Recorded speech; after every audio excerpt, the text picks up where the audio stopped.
Assalamualaikum warahmatullahi wabarakatuh. Kami dari kelompok 4. Pada video kali ini, kami akan menjelaskan dan memaparkan tugas mekanika tanah, yaitu mereview jurnal, pengujian pemadatan tanah dengan metode standar Proctor dengan alat uji pemadat standar.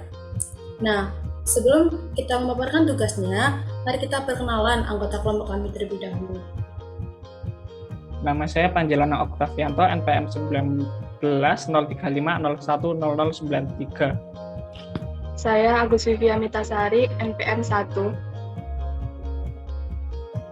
Saya Aprilia Regita Tricahyani, NPM 03. Saya Muhammad Darul Mutakin, NPM 12. Saya Indra Kanata, NPM 37. Fadila Farida Desanti, NPM 56. Saya Miladatul Kofifa, NPM 73. Saya Dia Kurniawati Nintias, NPM 75. Saya Hafiz Aldino Wisesa, NPM 77. Saya Alfonsus Fung Abimanyu Wicaksono, NPM 79. Mungkin itu saja perkenalan dari kelompok 4. Untuk selanjutnya yaitu pemaparan dari tugas review jurnal. Simak terus videonya ya. Pembahasan yang pertama adalah pendahuluan.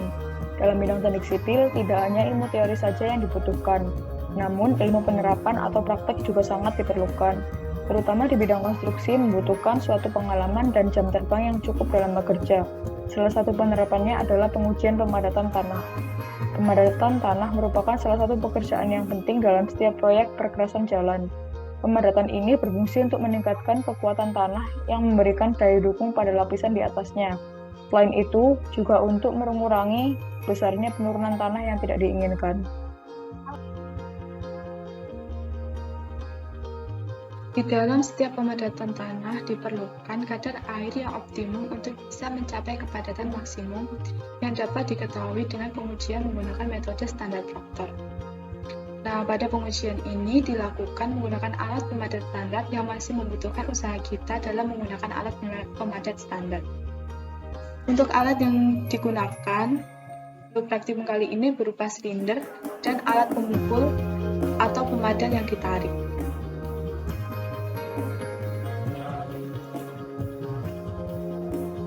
Untuk sampel tanah dalam praktikum kali ini, tanah yang digunakan merupakan tanah timbunan yang berasal dari daerah Bangsring, Kecamatan Wongsorejo, Kabupaten Banyuwangi, Jawa Timur. Definisi tanah. Secara umum, tanah adalah lapisan terluar permukaan bumi yang berasal dari material induk yang telah mengalami proses lanjut karena perubahan alami. Dalam teknik sipil, tanah merupakan himpunan mineral, bahan organik, dan endapan-endapan yang relatif lepas, yang terletak di atas batu dasar atau bedrock.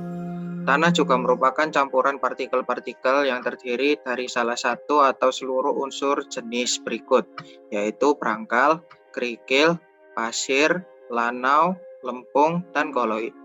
Adapun fungsi tanah. Tanah dapat berfungsi sebagai bahan bangunan dalam berbagai macam pekerjaan teknik sipil. Fungsi paling utama dari tanah adalah sebagai pendukung pondasi dari sebuah bangunan. Fungsi tanah sebagai pendukung pondasi bangunan memerlukan kondisi tanah yang stabil, sehingga apabila ada sifat tanah yang kurang mampu mendukung bangunan, harus diperbaiki terlebih dahulu agar mencapai daya dukung tanah yang diperlukan. Kemudian yang ketiga adalah asal-usul tanah. Asal-usul tanah dibagi menjadi dua, yaitu transport soil dan residual soil. Transport soil adalah tanah yang terbentuk dari pelapukan bebatuan yang terbawa ke tempat lain oleh proses alam seperti air dan angin. Sedangkan residual soil adalah tanah yang terbentuk dari hasil pelapukan bebatuan di tempat asalnya. Kemudian yang keempat, proses terbentuknya tanah. Diakibatkan oleh proses fisika dan proses kimia, di mana pada mulanya bumi berupa magma cair yang sangat panas. Kemudian karena pendinginan, permukaannya membeku maka terjadi bebatuan beku. Karena proses fisika tersebut, yaitu dari panas ke dingin dan membeku, batuan tersebut hancur menjadi butiran-butiran tanah dengan sifat yang tetap seperti batu aslinya, yaitu pasir, kerikil, dan lanau. Sedangkan oleh proses kimia, yaitu hidrasi dan oksidasi, batuan menjadi lapuk sehingga menjadi tanah dengan sifat berubah dari batu aslinya. Manfaat pemadatan tanah adalah untuk memperbaiki beberapa sifat teknik tanah, yaitu memperbaiki kuat geser tanah, mengurangi kompresibilitas tanah, mengurangi permeabilitas tanah, dan mengurangi perubahan volume sebagai akibat perubahan dari kadar air. Nah, yang digambar ini adalah alat uji standar Proctor yang digunakan oleh laboratorium untuk menentukan eksperimental kadar air yang optimal di mana suatu jenis tanah tertentu akan menjadi paling padat dan mencapai kepadatan kering yang maksimum.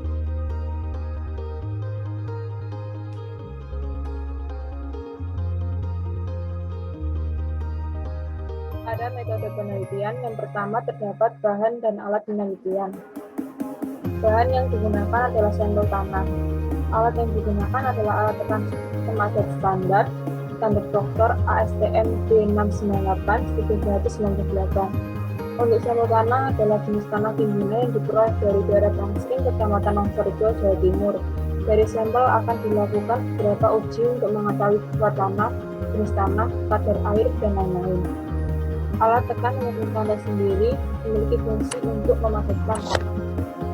Pada penelitian kali ini dilakukan metode uji Proctor. Metode uji Proctor ini dilakukan dengan cara memadatkan tanah pada sebuah cetakan silinder. Untuk cetakannya ada pada gambar slide. Nah, cetakannya ini volumenya itu 944 cm, lalu untuk diameternya itu 4 inci atau setara dengan 101,6 mm. Untuk percobaannya di laboratorium, itu cetakan itunya dikelam pada sebuah pelat dasar dan selanjutnya ada perpanjangan. Nah, perpanjangan ini berbentuk silinder juga. Tanah tadi kan dicampur dengan air dengan kadar yang berbeda-beda lalu ditumbuk dan terjadilah pemadatan tanah. Untuk pemadatan tanah sendiri dilakukan dalam setiap lapisan. Ada 3 lapisan totalnya dengan tebal sebesar 1 inci. Lalu untuk tumbukannya ada 25 kali di setiap lapisan.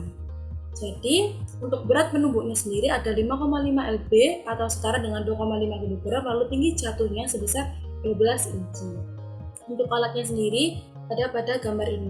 Jadi ini untuk alat penumbuknya dan ini ada pada gambar ini.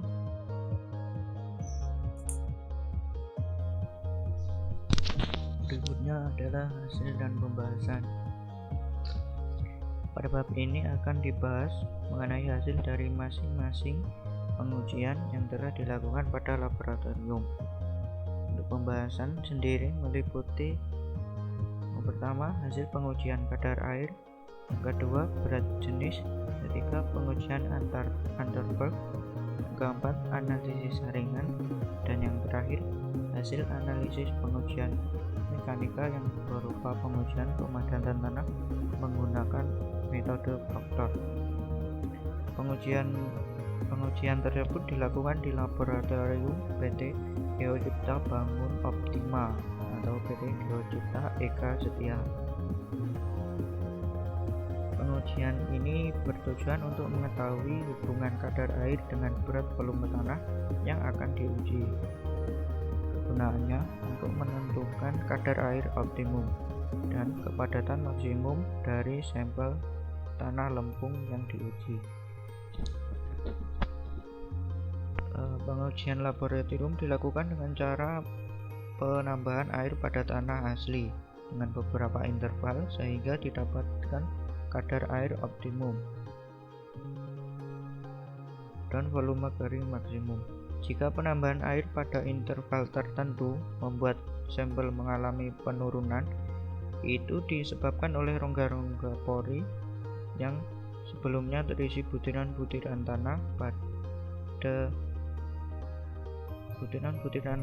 padat diisi oleh air. Menentukan hubungan kadar air dan berat volume untuk mengevaluasi tanah agar persyaratan kepadatan terdapat satu nilai kadar air optimum tertentu untuk mencapai berat volume kering maksimumnya. Sumber dari ASTM di strip 698,1998.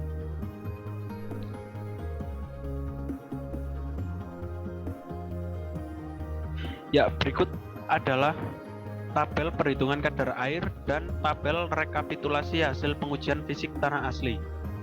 Untuk tabel pertama yaitu perhitungan kadar air.